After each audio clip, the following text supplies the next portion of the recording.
اس سلسلہ مجددین کی پہلی کڑی ہے حضرت عمر بن عبدالعزیز رحمت اللہ علیہ، جنہیں ہمارے ہاں 5واں خلیفہ راشد بھی کہا جاتا ہے۔ ولادت سن 61 ہجری کی ہے، انتقال ٹھیک 40 برس کی عمر میں 101 ہجری میں ہو گیا۔ خلافت صرف 2 سال حضرت ابوبکر کی طرح، سن 99 ہجری سے 101 ہجری ہے۔ یہ مروان بن حکم کے پوتے تھے، لیکن ان کی والدہ حضرت عمر کی پوتی تھی۔ یہ جو امتزاج ہوا ہے، یہ جو حضرت عمر فاروق رضی اللہ تعالیٰ عنہ کا خون ان کی رگوں میں پہنچا ہے، اب وہ بڑا مشہور واقعہ ہے، دلچسپ واقعہ ہے کہ حضرت عمر ایک روز اپنی رات کی گشت پر تھے، جو آپ خبر گیری کے لیے رات کو سفر کرتے تھے شہر کے اندر، تو آپ نے دیکھا small hours of the morning, صبح کا فجر سے کچھ وقت پہلے کا وقت ہوگا، ایک گھر میں سے آواز آ رہی ہے ماں بیٹی کی گفتگو کی۔ ماں نے کہا بیٹی بکریوں کا دودھ نکال لیا، دہو لیا؟ کہ ہاں امی۔ اچھا اس میں کچھ پانی ملا دو۔ میں نے کہا امی آپ نے سنا نہیں، خلیفہ نے منادی کرائی تھی کہ دودھ میں پانی ملانا غلط ہے، ہرگز کوئی پانی نہ ملایا جائے۔ ماں نے کہا کہ بیٹی خلیفہ یہاں کوئی موجود ہے، کوئی دیکھ رہا ہے، پانی ملا دو۔ بیٹی نے کہا کہ امی خلیفہ نہیں ہے، اللہ تو موجود ہے، اللہ تو دیکھ رہا ہے۔ حضرت عمر نے وہ بات سن لی، اس گھر کو آپ نے تاک لیا اور جا کے اپنے بیٹے عاصم سے کہا کہ وہاں رشتہ کر لو۔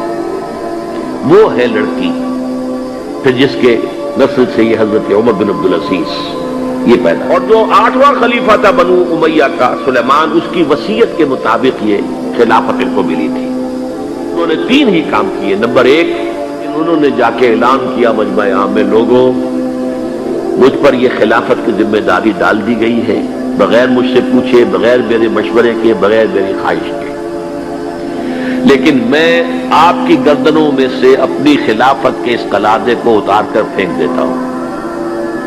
آپ جسے چاہیں اپنی آزاد مرضی سے مشورے سے خلیفہ بنائیں۔ یہ پہلی اصلاح تھی، موروثیت ختم، نامزدگی ختم۔ اب اگر چاہتے ہیں آپ، اگر لوگوں کی رائے ہے ان کا مشورہ تو ٹھیک ہے۔ سب نے کہا بیک زبان ہم آپ پر راضی ہیں، ہم آپ ہی کو خلیفہ بنانا چاہتے ہیں۔ پہلی اصلاح تو یہ ہو گئی۔ دوسرا کام یہ کیا، جتنی جاگیروں کے ڈاکومنٹس تھے، دستاویزات، وہ سب طلب کیے۔ خود اپنے گھر سے اپنی بیوی کے سارے زیورات، عبد الملک بن مروان کی بیٹی سارے زیورات بیت المال میں داخل کرتی۔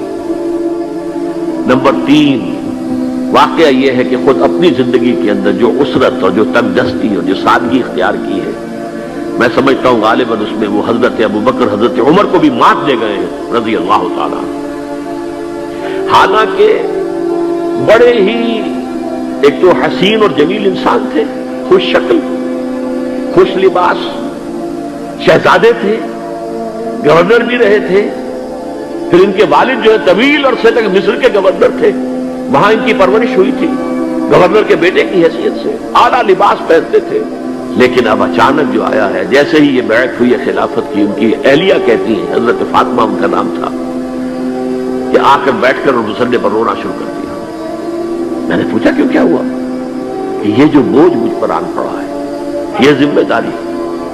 رونا شروع کیا، اور اس کے بعد واقعہ یہ ہے کہ انہوں نے ذاتی زندگی میں کپڑا صرف ایک جوڑا، 2 بھی نہیں، جمعے کے لیے بھی اس کے دھو کر سوکھنے کے لیے انتظار کرنا پڑتا تھا، تب جا کر پہن کر اس کو جمعے میں جاتے تھے۔ سارے زیورات ختم، اپنی جاگیر ختم۔ وہ آپ نے پڑھے ہوں گے واقعات کہ اگر چراغ بھی ہے رات کو، سرکاری کام کر رہے ہیں، تو وہ جو بیت المال کے تیل سے جو جلنے والا چراغ ہے وہ روشن ہے۔ خادم نے آ کر کو گھریلو بات کرنی چاہیے تو کہا پہلے چراغ گل کر دو پھر بات کرو۔ ذاتی بات ہو رہی ہو تو سرکاری جو تیل کا چراغ ہے وہ نہیں جلے گا۔